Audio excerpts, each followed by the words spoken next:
Good evening, madam. Today we are presenting the project 2 for Contract Law 1 and we are from tutorial 13 Group B.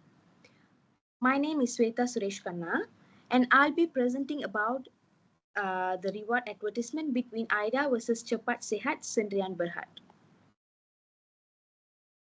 So this issue concerns whether the advertisement by Cepat Sehat Sendirian Berhad created a legally binding contract or was merely a promotional statement.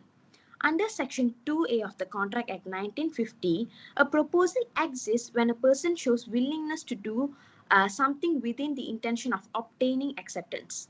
In this case, Cepat Sehat promised to pay 10,000 to anyone who used the immunity patch for 30 days and still developed a severe skin allergy. Section 2B explains that acceptance occurs when the proposal is accepted by the person to whom it is made. In unilateral contracts, acceptance does not require communication and is completed through performance. Section 10 clause 1 further states that a contract is valid if there is a free consent, lawful consideration and intention to create legal relations. Therefore, the key question is whether these legal requirements are satisfied in this advertisement. So the leading case on reward advertisement is Carlyle versus Carbolic Smoke Mall Co. In this case, the company advertised that it would pay €100 to anyone who used its product and still contracted influenza. The company also deposited €1,000 in the bank to show sincerity. The court held the advertisement was a valid unilateral offer and that acceptance occurred when Mrs. Carlyle used the product as instructed and fell ill. Similarly, Cepat Sehat deposited 100K RM100K with June Bank, which clearly shows intention to be legally bound and not mere exaggeration.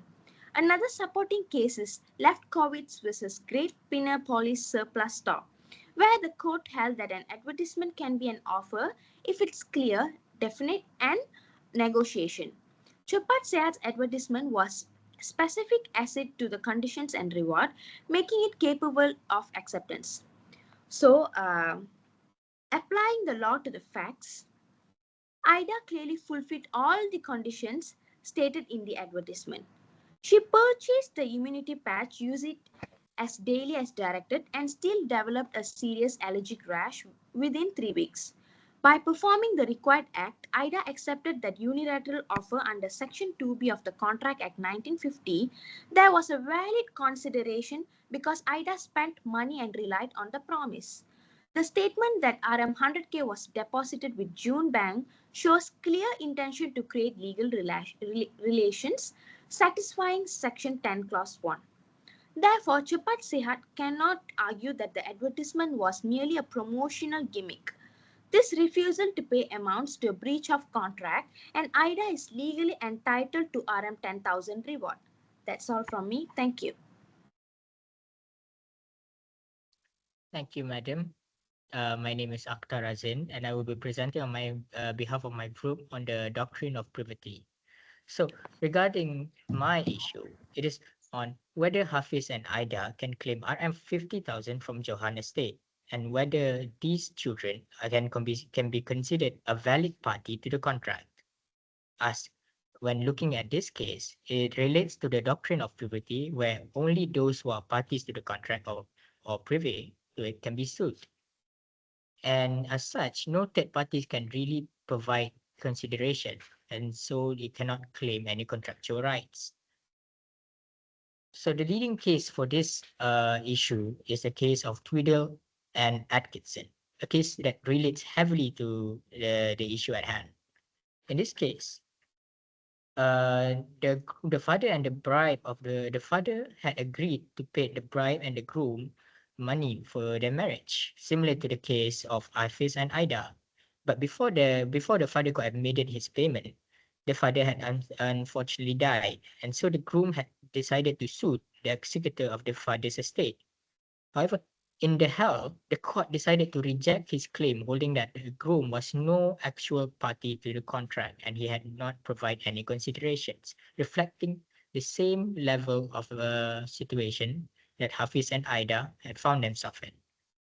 Another case which we shall look upon is the case of Kepong Broadcasting Ltd and others and Smiths, where in this case it reaffirms Malaysian own position on the doctrine of privity.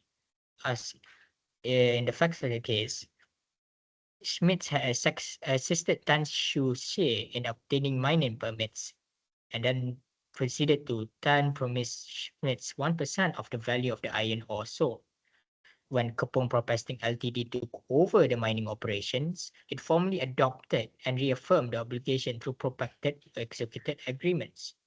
And then so the private company sale allowed Schmidt's claim only because he was a party to the later contracts. And as mentioned before, it reaffirms that the third party cannot actually enforce any contractual obligations. So, in regards to the applications and the legal advice in this situation, Hafiz and Aida, as reflected in the case mentioned before, cannot be considered an actual party to the case, as they were not part of the agreement. And for any enforceable legal actions must be brought by a member of the contract, which is Rahman.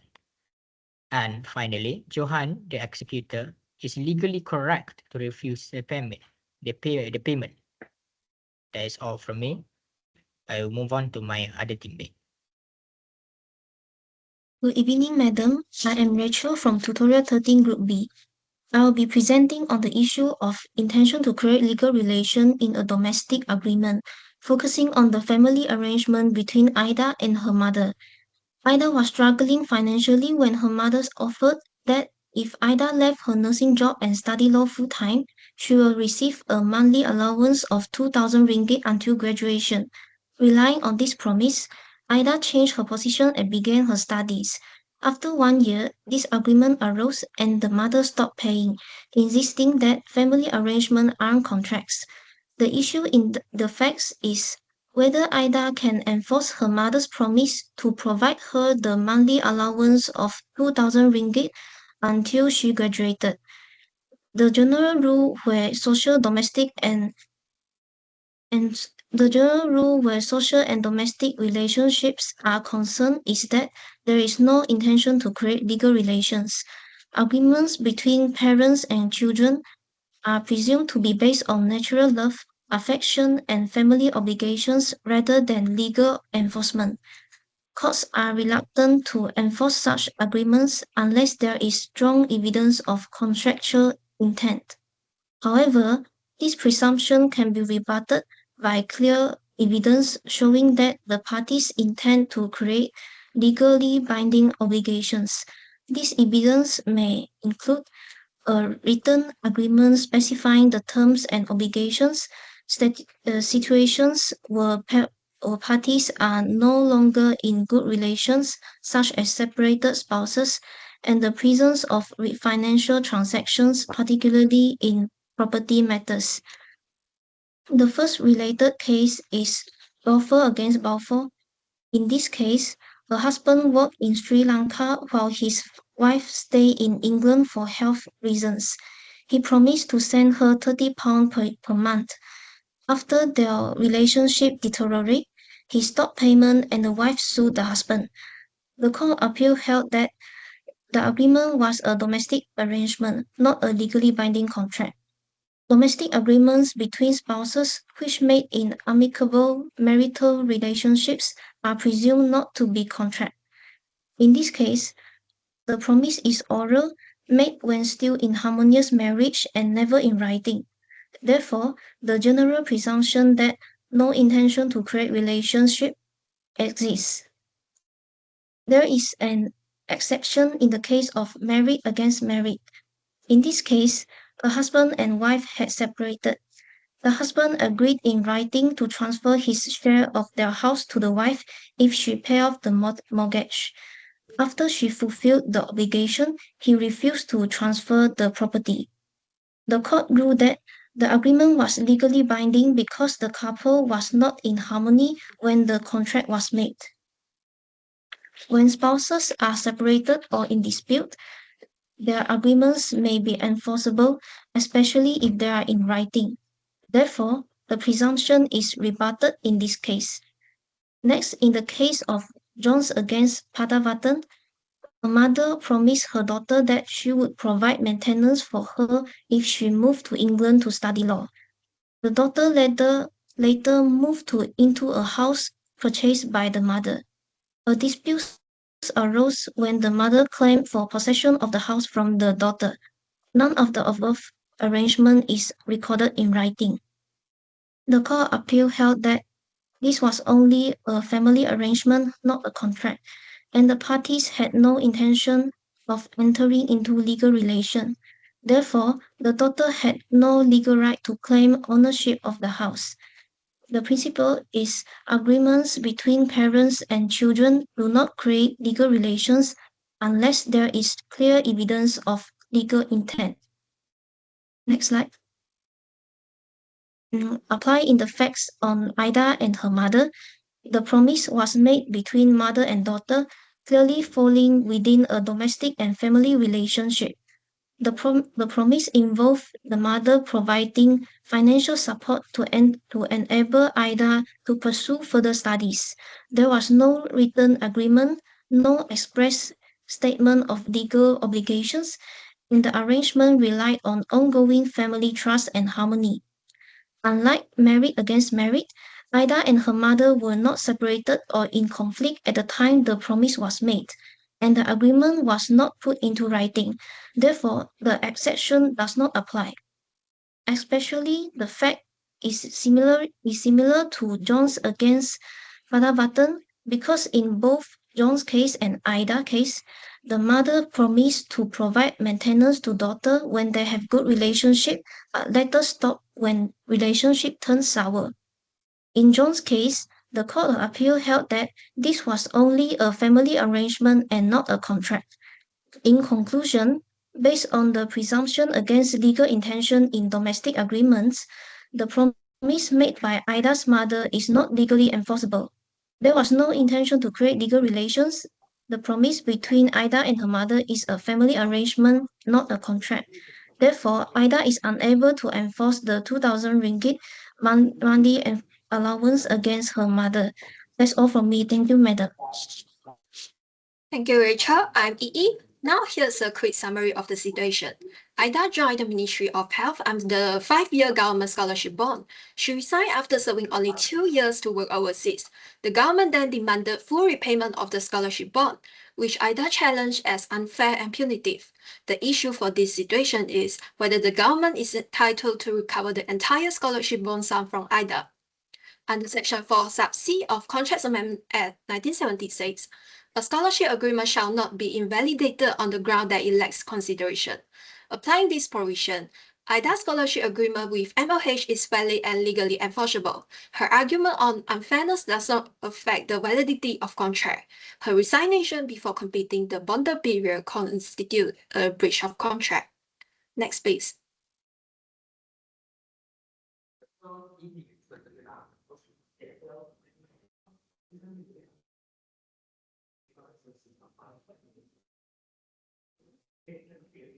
Next. Section 5 Sub A of Contracts Amendment Act 1976 provides that where a scholarship agreement specifies a sum payable upon breach, the scholar and surety are jointly and severally liable to pay the whole sum named in agreement, without the need for proof of loss and without any deduction for partial performance. Applying Section 5 Sub A, although Ida completed partial service, the agreement stipulated a fixed sum payable upon breach. The government is entitled to recover the entire scholarship bond despite Ida's partial service. Now, let's look at the cases such as the University of Malaya against Lee Min Chong. The defendant received a scholarship subject to a bonded service obligation. He failed to complete the required service period. The court held that scholarship agreements are legally enforceable despite the issue of consideration. Similarly, Ida is bound by the terms of her scholarship agreement. Failure to complete this bonded service amounts to breach. Moving on to next case, in Bank Negara Malaysia against Muhammad Ismail and others. The defendant breached their scholarship bond and argued that the repayment sum were excessive. The court rejected this argument and ordered the payment of full stipulated sum. It was held that once Section 5(a) applied, the scholarship authority has the right to recover the full amount named in the agreement. Applying this principle, IDA cannot challenge the amount claimed by MOH. MOH is therefore entitled to the full recovery. And now look at the last case, Government of Malaysia against Ling Siew Eng. The defendant was a government scholar who failed to complete the bonded service period stipulated in the scholarship agreement. The government sought to recover the scholarship sum. The court held that the government was entitled to recover the amount stipulated in the bond upon breach of the service obligation. Applying this case, IDA failed to fulfill her bonded service obligation. Therefore, the government is entitled to recover the scholarship bond sum from her. In conclusion, the government is entitled to recover the entire scholarship bond sum from IDA under Section 5(a) of Contracts Amendment Act 1976. IDA scholarship agreement is valid under Section 4(c). Also, failure to complete the bonded service amount to a breach of contract. IDA's argument based on unfairness or partial performance are legally irrelevant. That's all. Now I'm gonna pass the floor to the next speaker. Thank you, EE. Good day, madam. I am Nur Hamimah, and I will discuss about the legal dispute between IDA and Laila, the property agent, regarding the sale of a property in Seremban. The primary issue we must determine is whether a binding contract was ever formed for the sale of the house at the price of 500,000. The crux of this matter hangs on a specific sequence of events. Does IDA eventual agreement to the original price constitute a valid acceptance, or did her early attempt to negotiate a lower price of 450,000 legally terminate the deal? To resolve this, we look to the Contract Act 1950 and establish judicial precedent. Under Section 2A of the Act, a proposal is defined as an intimation of willingness to be bound by specific terms. However, for a contract to be formed, Section 7A stipulates that acceptance of that proposal must be absolute and unqualified. Furthermore, we must consider the landmark case of height and range. In that case, a defendant offered to sell a farm for 1,000. The plaintiff offered 950 instead. When that was refused, the plaintiff tried to accept the original 1,000. The court held there was no contract because the counter offer destroyed the original offer. This judicial precedent confirmed that any counter offer made by a party acts as a rejection of the original offer. Once an offer is rejected, it ceases to exist in the eyes of the law. Let's apply this rule to the facts. Initially, Laila made a valid offer to sell her Seremban house to IDA for 500,000. If IDA had agreed immediately, a contract will exist. Instead, IDA provided a qualified response, offering 450,000. Per the ruling in height and range, this variation in price, which is the subject matter, was not an acceptance, but a counteroffer. Legally, IDA counteroffer rejected and permanently terminated Laila's original offer.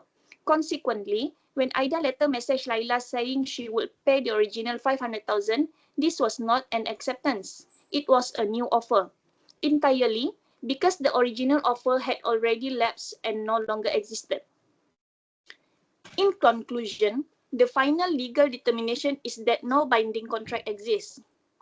IDA's proposal of 450,000 caused Laila original offer to lapse permanently.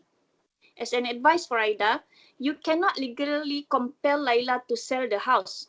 Your initial counteroffer terminated the deal, leaving Laila with no obligation to honor the previous price. Your final message was a new offer that required Laila fresh consent. And as an advice for Laila, you are legally entitled to refuse the sale because the counteroffer terminated the original deal. You have no obligation to the previous term. If you still wish to sell to IDA, you should issue a completely new offer to ensure clarity and avoid any legal ambiguity. That's all from me, madam. Thank you. That's all from us, madam. Thank you for your time. Have a good day.